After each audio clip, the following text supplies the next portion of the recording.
पालवास गांव की श्री गोपाल गौशाला समिति द्वारा गाय के प्रति जनमानस को जागृत करने के उद्देश्य से की जा रही दिव्य श्री गो कृपा कथा महोत्सव का शुभारंभ आज श्रीनाथ जी महाराज आश्रम से भव्य कलश यात्रा व शाही लवाजमे के साथ शुभारंभ हुआ।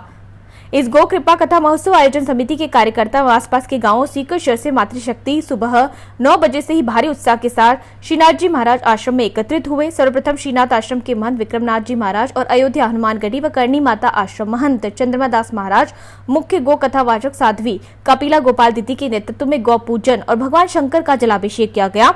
उसके बाद मातृशक्ति द्वारा केसरी और पीले लाल रंग के परिधानों के साथ सर पर कलश श्रीफल लेकर शाही लवाजमे के साथ कलश यात्रा आरंभ हुई। कलश यात्रा के आगे लाल पीले ध्वज लेकर युवा गौ भक्त उत्साह और उमंग के साथ नाचते गाते चल रहे थे। गौ यात्रा का गौशाला परिसर गौ कथा पंडाल प्रवेश द्वार पर आयोजन समिति के पदाधिकारी और कार्यकर्ताओं द्वारा पुष्प वर्षा कर स्वागत किया गया। कथा पंडाल परिसर में पहुंचते ही गोवर्धन पर्वत परिक्रमा परिक्षेत्र बनाया गया, जो बहुत ही आकर्षण का केंद्र रहा। माताएं बहनें इस प्रतीकात्मक गोवर्धन पर्वत के परिक्रमा लगाकर पंडाल स्थल पहुंची।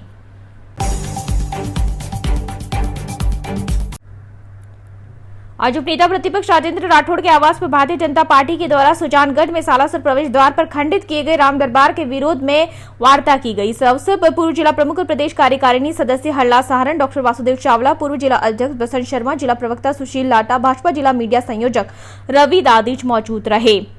उन्होंने कहा कि भारतीय जनता पार्टी सभी धार्मिक रीति रिवाजों को मानने वाली पार्टी है और उसके द्वारा इस प्रकार के कृत्य के विरोध में राजस्थान विधानसभा में नेता प्रतिपक्ष राजेंद्र राठौड़ के नेतृत्व में बड़ा आंदोलन किया जाएगा। एक सवाल के जवाब में उन्होंने कहा कि भारतीय जनता पार्टी सर्वधर्म समभाव रखने वाली पार्टी है, सबका विकास सबका विश्वास की भावना पर चलने वाली पार्टी है। इस अवसर पर प्रदेश कार्यकारिणी सदस्य डॉक्टर वासुदेव चावला ने कहा कि सुभाष गुप्ता द्वारा निर्मित यह राम दरबार सभी लोगों के लिए आस्था का प्रतीक था और इस प्रकार से जेसीबी से इसको गिराना बहुत ही दुर्भाग्यपूर्ण है। उन्होंने कहा कि अगर प्रशासन को इसे हटाना ही था तो उसको धार्मिक रीति रिवाज के द्वारा अन्यत्र सम्मान पूर्वक स्थापित किया जा सकता था, परंतु इस प्रकार से हिंदू देवी देवताओं को अपमानित करना भारतीय जनता पार्टी कभी सहन नहीं करेगी। इसके लिए भाजपा नेता प्रतिपक्ष राजेंद्र राठौड़ के नेतृत्व में सदन से सड़क तक आंदोलन करेंगे। इस अवसर पर भारतीय जनता पार्टी के जिला अध्यक्ष धर्मवीर पुजारी ने भी अपने संदेश में कहा कि प्रवेश द्वार सभी लोगों के लिए आस्था का प्रतीक था और किसी प्रकार का इसके निर्माण में कानून का उल्लंघन नहीं हुआ था। उन्होंने कहा इस संदर्भ में वे लोगों के विरोध में उनके साथ है और शीघ्र ही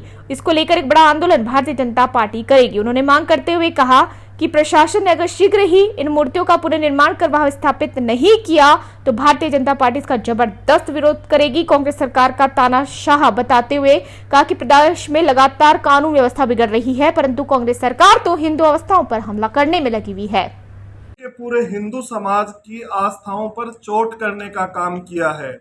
कुछ राजनीतिक मित्र, कांग्रेसी मित्र ये आरोप लगाते हैं कि ये भारतीय जनता पार्टी के लोग इसे राजनीतिक मुद्दा बना रहे हैं। ये राजनीतिक मुद्दा नहीं है, ये आस्था का मुद्दा है, ये धार्मिक मुद्दा है। और इस प्रकार की किसी भी घटना की भारतीय जनता पार्टी परिवार निंदा करता है। हम इसको लेकर जनता के बीच में जाएंगे। माननीय राठौड़ साहब, हमारे जिला प्रमुख जी, भारतीय जनता पार्टी के शीर्ष नेतृत्व में हम इसको बड़ा आंदोलन करेंगे। जिस प्रकार जिन अधिकारियों ने ये कुकृत्य किया है, हमारी मांग है कि उन्हें तुरंत प्रभाव से सस्पेंड किया जाए, आगे ऐसा कृत्य नहीं किया जाए और एक भव्य राम दरबार पुनः वहां उसी स्थान पर बनाया जाए। योग्य पथ नहीं रही है, देश से सफाया हो रहा है, इसलिए उसके मन में कुछ दर्द हो रहा है। तो हिंदू धर्म पर अगर कभी कोई चोट आएगी तो हम इसको पुरजोर अगर उनको लगता है भारतीय जनता पार्टी राजनीति कर रही है, वो ऐसा कहने वाले लोग हैं, वो सत्तासीन हैं, तो उनको तुरंत प्रभाव से उसकी बात रखनी चाहिए थी। जनता के सामने आकर सरकार और प्रशासन को माफी मांगनी चाहिए थी और पुनः उस भव्य राम द्वार बनाने की उनको घोषणा करनी चाहिए थी। उनका एकमात्र उद्देश्य है कि हिंदू हितों पर चोट करी जाए, हिंदू प्रतीकों पर चोट करी जाए।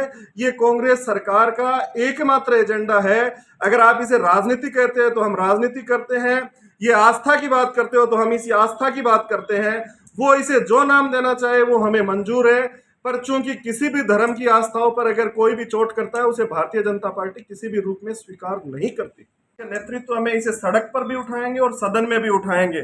और जो राम दरबार को तोड़ने का काम किया है, मैं आपको एक बात और बताना चाहता हूं कि ये राम दरबार जो है, ये जो द्वार है, ये सिर्फ सालासर में, सुजानगढ़ में नहीं है। सालासर में प्रवेश करने वाले हर जिले की सीमाओं में, हर गांव की सीमाओं पर ऐसे राम दरबार बने हुए हैं।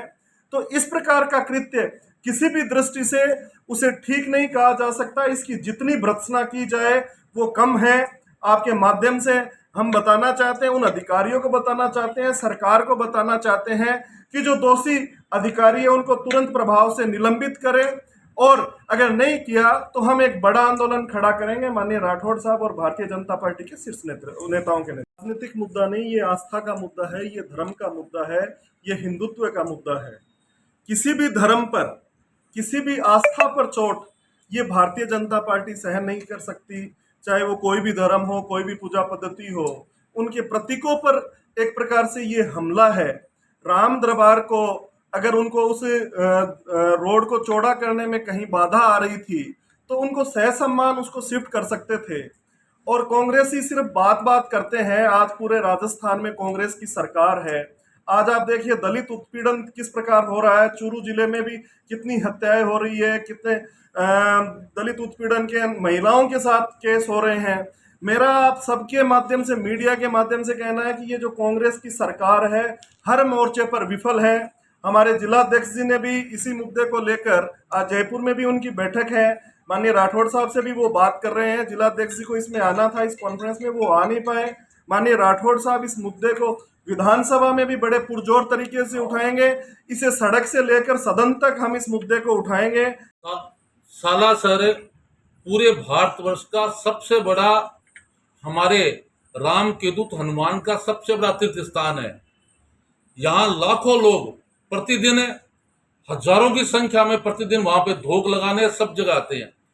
जो वहां हर चीज बनी गई है सालासर धाम में, चाहे वो राम दरबार का द्वार हो, चाहे अंजनी माता का मंदिर हो, सब प्राण प्रतिष्ठा से बनते हैं और वहां पे स्थापित होते हैं।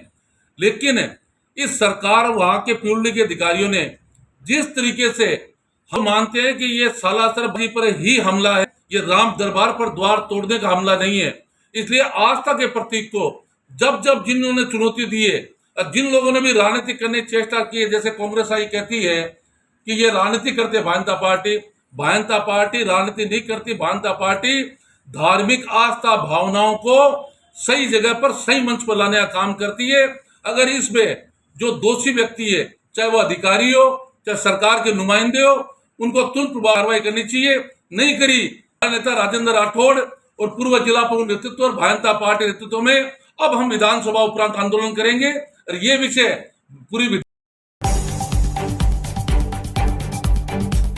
स्थानीय तेरापंथ भवन में आज तेरापंथ धर्म संघ की असाधारण साध्वी प्रमुखा शासन माता कनक प्रभा की स्मृति सभा का आयोजन किया गया। बहुआयामी व्यक्तित्व की धनी, अपने कृतित्व द्वारा विशिष्ट पहचान बनाने वाली तेरापंथ धर्म संघ की 8वीं साध्वी प्रमुखा के प्रति स्मृति सभा में अनेक वक्ताओं ने आस्था सिक्त उद्गार व्यक्त किए। साध्वी चिराग प्रभा जी ने मंगलाचरण के माध्यम से कार्यक्रम की शुरुआत की। शासन श्री साध्वी सरोज कुमार ने शासन माता के जीवन पर प्रकाश डाला और उनके जीवन पर आधारित साहित्य अमृतम का स्वाध्याय करने हेतु प्रेरणा दी। तेरापंथ महिला मंडल चूरू की अध्यक्षा मुन्नी कोठारी, उपाध्यक्ष उर्मिला बांटिया, मंत्री रचना कोठारी, परामर्शक शशि कोठारी, तेरापंथ फाउंडेशन के विनोद लूनिया, भारतीय जनता पार्टी के पूर्व जिला अध्यक्ष एवं पार्षद प्रतिनिधि बसंत शर्मा, डॉक्टर FH गोरी, डॉक्टर मांगीलाल श्याम सुखा, प्रोफेसर कमल सिंह कोठारी एवं सुरेश बैद ने अपने विचारों के माध्यम से भावांजलि अर्पित की। तेरापंथ धर्म संघ की साध्वी प्रमुखा शासन माता कनक प्रभा जी का दिल्ली में 17 मार्च को देवलोक गमन हो गया। आज चूरू में तेरापंथ भवन में उनकी स्मृति सभा का आयोजन किया गया। तेरापंथ धर्म की असाधारण साध्वी प्रमुखा के प्रति कोटि सह वंदन। उनकी आत्मा मोक्षगामी बने, इन्हीं भावों के साथ ओम हरि। राजेश बांटिया, महासभा आंचलिक प्रभारी। चूरू जिले के तारानगर क्षेत्र के सातियों गांव के प्रदीप धानक के हत्या के 2 आरोपियों को गिरफ्तार कर पुलिस ने बड़ी सफलता हासिल की है। थानाधिकारी गोविंदराव बिश्नोई ने बताया कि 15 मार्च रात्रि को गांव के ही पवन, धर्मेंद्र व रमेश ने एक राय होकर गांव के प्रदीप धानक की क्रिकेट खेलने वाले बल्ले से सिर पर मारकर हत्या कर दी थी। उक्त मामले को लेकर तारानगर वृत्ताधिकारी ओम प्रकाश गोदारा ने अनुसंधान शुरू किया तथा थानाधिकारी गोविंदराव बिश्नोई द्वारा गठित टीम ने आज प्रकरण के मुख्य अभियुक्त पवन कुमार और रमेश को दस्तयाब कर वृत्ताधिकारी ओम प्रकाश गोदारा के समक्ष पेश किया। किया। बिश्नोई ने बताया कि टीम ने एक आरोपी को पहले ही दस्तयाब किया जा चुका है। उक्त प्रकरण में सफलता पाने में कांस्टेबल उमेश कुमार का विशेष योगदान रहा।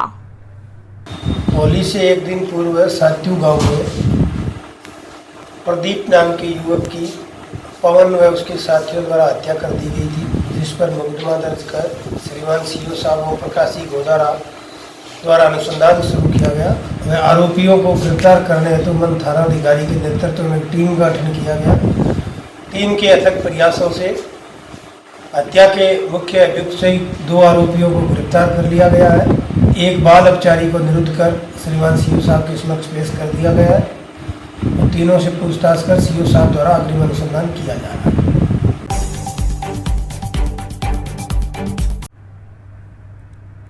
सीकर जिले के लक्ष्मण कस्बे के विप्र फाउंडेशन के तत्वाधान में कस्बे की प्राचीन शिक्षण संस्थान एसआर स्कूल में विप्र फाउंडेशन के प्रदेशाध्यक्ष राजेश कन्नल की अध्यक्षता में होली स्नेह मिलन एवं प्रतिभा सम्मान समारोह आयोजित किया गया। कार्यक्रम के दौरान विप्र कल्याण बोर्ड के प्रदेशाध्यक्ष महेश शर्मा, मुख्य अतिथि डॉक्टर सुनील, मुख्य वक्ता विप्र कल्याण बोर्ड उपाध्यक्ष मंजू शर्मा, पवन शर्मा, भारती शर्मा, पशुपति शर्मा, राकेश लाटा मंचासीन रहे।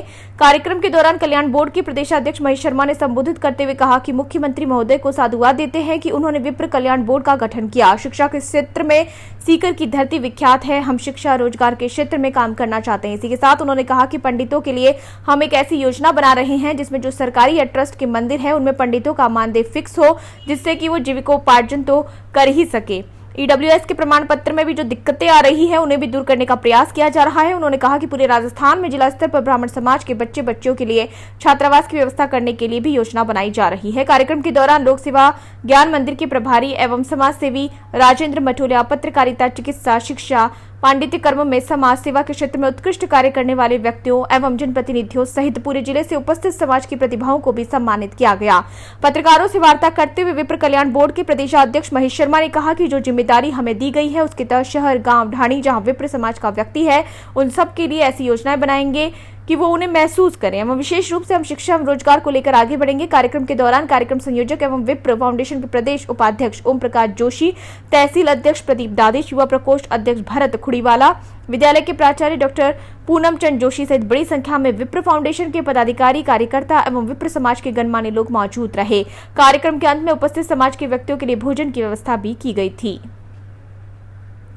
कल्याण के सेक्रेटरी इनकी एक मीटिंग बुलाएंगे और उसमें उसका डिस्पोजल करेंगे। अभी आपने देखा हो पटवारी परीक्षा में कुछ हमारे 5000 की भर्तियां थी, 10% 500 बच्चों को उसके अंदर सिलेक्शन होना था। उस सिलेक्शन में कुछ दिक्कत हुई और उनको बाहर करने की एक साजिश रची गई। मेरे संज्ञान में आया तो मैंने उसमें माननीय मुख्यमंत्री जी से बात करी, रेवेन्यू मिनिस्टर साहब से बात करी, हरि प्रसाद जी शर्मा साहब हमारे चयन बोर्ड के चेयरमैन है, उनको हमने रिक्वेस्ट करी तो उसमें निस्तानांतरण हुआ और 48 घंटे में उन 500 बच्चों को जिनका सिलेक्शन होना था वो नहीं तो कोर्ट कचहरी में जाते तो उनको रोजगार का मार्ग सुशोभित हुआ। ऐसे ही अभी हमारी बहनें हैं, ये फार्म भरती हैं, उस समय पता नहीं रहता कुंवारी है, शादीशुदा है, तो पिता ऑब्लिक पति का एक प्रोविजन था इसमें, पिता ऑब्लिक पति। अब किसी ने उसमें देखिए ये जिम्मेदारी जो माननीय मुख्यमंत्री जी ने मुझे मेरे साथियों को दी है, इसके लिए हम निश्चित तौर पर मैं आपको इतना विश्वास दिला सकता हूँ कि गांव, ढाणी, शहर, कस्बे में जहाँ मेरा विप्र समाज का कोई भाई बहन है उस सब तक हम ऐसी योजनाएं बनाएंगे कि वो उसको महसूस करें। उन तक हम योजनाओं के माध्यम से पहुँचे, अंतिम छोर तक हमारे जो भाई बहन है उस तक पहुँचे। हम इसमें विशेष रूप से शिक्षा और रोजगार को लेकर के आगे बढ़ेंगे और जैसे जैसे हमारे पास इसका हम विस्तृत रूप लेते जाएंगे और योजनाओं को इसमें सम्मिलित करते जाएंगे।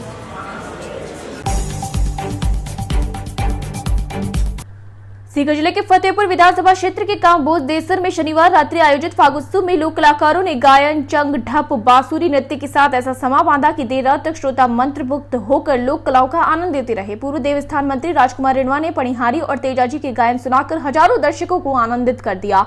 आयोजक महावीर बोधदेसर ने बताया कि फागुत्सव की अध्यक्षता सैनिक कल्याण बोर्ड के पूर्व अध्यक्ष प्रेम सिंह बाजोर ने की। मुख्य अतिथि सांसद सुमेधानंद और पूर्व सांसद राम सिंह कसवा, पूर्व पालिका अध्यक्ष मधुसूदन भिंडा, चैन सिंह आर्य, उप जिला प्रमुख ताराचंद धैल, मंडल, पूर्व विधायक गोवर्धन, सरपंच दातार सिंह, इस्लाम खान, विनोद महला, पूर्व सरपंच मोहम्मद अली मलकान, नरेंद्र जहांगीर विशिष्ट अतिथि रहे। फागुत्सव में लोक कलाकार विश्वनाथ बावलिया, चंपाला सैनी, रामनिवास सैनी आदि ने लोक गीतों की प्रस्तुतियां दी।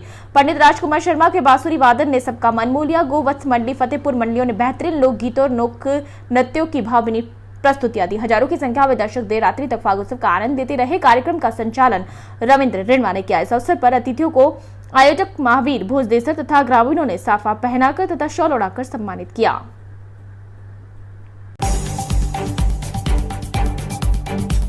प्रभारी मंत्री शकुंतला रावत ने आज जिला सभागार में अधिकारियों की बैठक ली। बैठक में प्रभारी मंत्री ने कहा कि गर्मी के मौसम को ध्यान में रखते हुए प्रत्येक गांव में शुद्ध पेयजल मिले, इसकी समुचित व्यवस्था की जानी चाहिए। उन्होंने कुंभाराम लिफ्ट कैनाल के मुद्दों पर भी बात की, अधिकारियों को दिशा निर्देश दिए। इसी के साथ जिले में चल रहे विकास कार्यों को जल्द से जल्द पूरा करने की बात कही।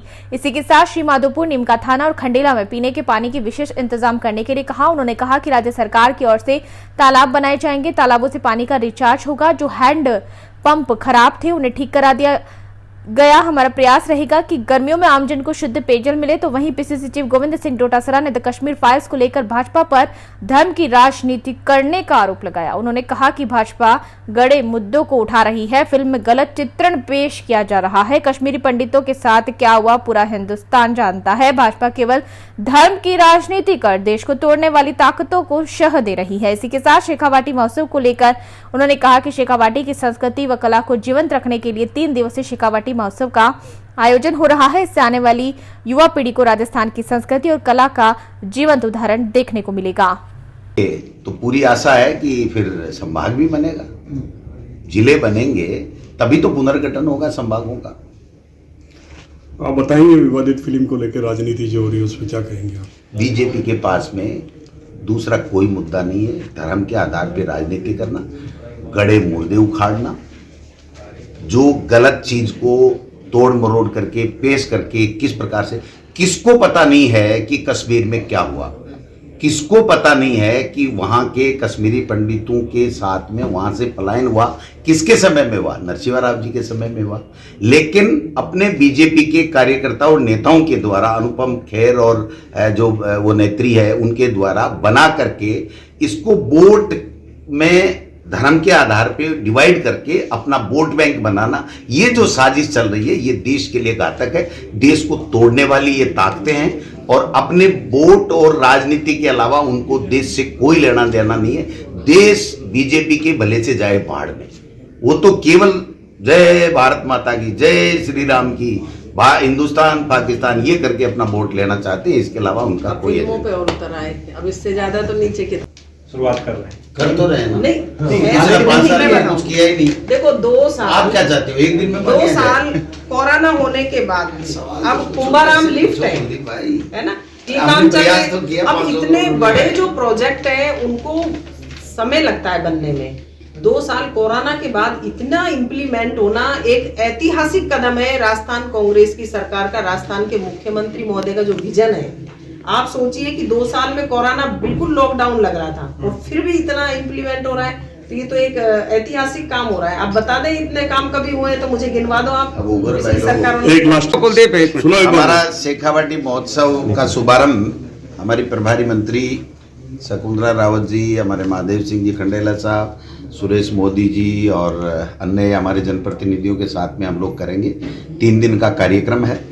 हमारी संस्कृति, हमारी कल्चर, राजस्थान का जिस प्रकार का संस्कृति और कल्चर का जो वहाँ पर प्रदर्शन होगा, कल कवि सम्मेलन होगा, परसों भी कार्यक्रम होंगे। तो मैं समझता हूँ कि ये शेखावाटी पूरे की धरा के ऊपर जिस प्रकार की कल्चर है, जिस प्रकार की संस्कृति है, उसको नए आने वाली पीढ़ी को शिक्षा देने के लिए, उस संस्कृति और कला को जीवित रखने के लिए हम लोग प्रयास कर रहे हैं और मैं समझता हूँ कि प्रयास सफल होंगे और बहुत अच्छा कार्यक्रम होगा। आप सब, आज प्रभारी मंत्री जी ने अधिकारियों के साथ में मीटिंग भी ली है, सारे जनप्रतिनिधि, MLA साहिबान, खंडेला साहब और मोदी जी आए हैं।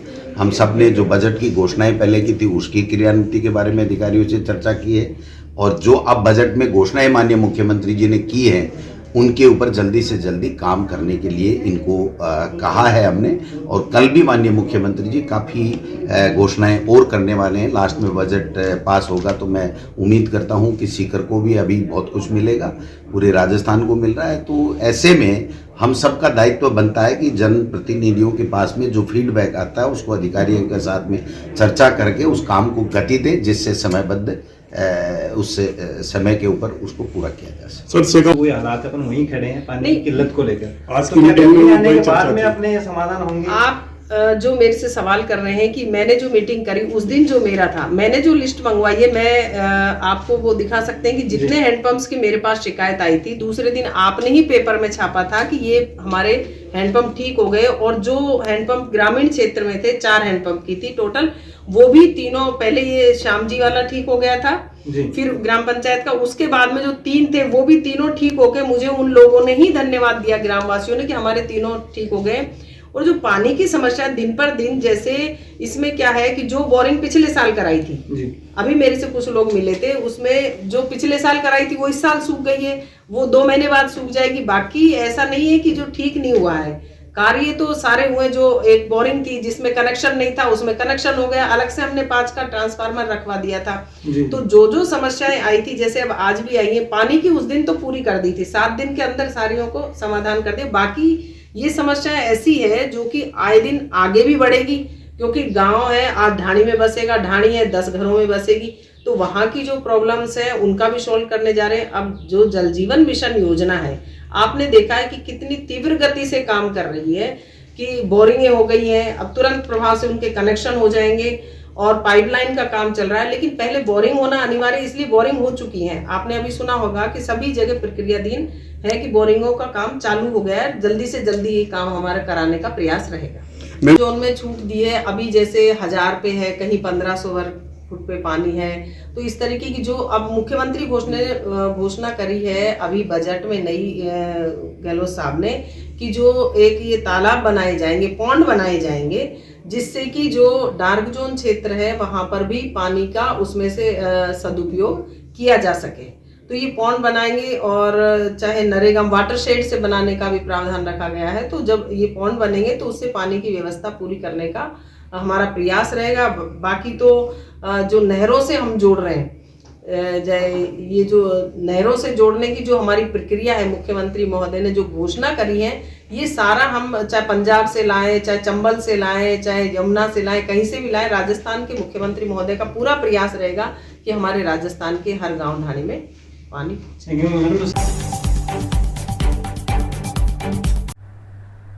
स्लुम्बर हाड़ा रानी की धरा पर इस बार कोरोना की राहत से ठाकुर जी के दरबार में रंग पंचमी के दिन फाल्गुन महोत्सव मनाया जाएगा। ठाकुर जी सन्मुख अबीर गुलाल से फाग खेलेंगे, साथ ही गैर भी खेलेंगे। इस कार्यक्रम को लेकर हिंदू जागरण मंच के कार्यकर्ताओं ने अपनी अपनी रूपरेखा बनाकर मीटिंग की जा रही है। सबसे आग्रह किया जा रहा है कि 2 वर्ष की महामारी के बाद हमें त्योहार मनाने का अवसर मिला है, इसीलिए इस बार नई उमंग के साथ भगवान के साथ होली खेली जाएगी। सभी हिंदू सनातनी भाई एवं माता बहनों से निवेदन है कि अधिक से अधिक संख्या में रंग पंचमी के दिन ठाकुर जी द्वारिकाधीश मंदिर में भगवान के संग होली खेलने के लिए पधारें।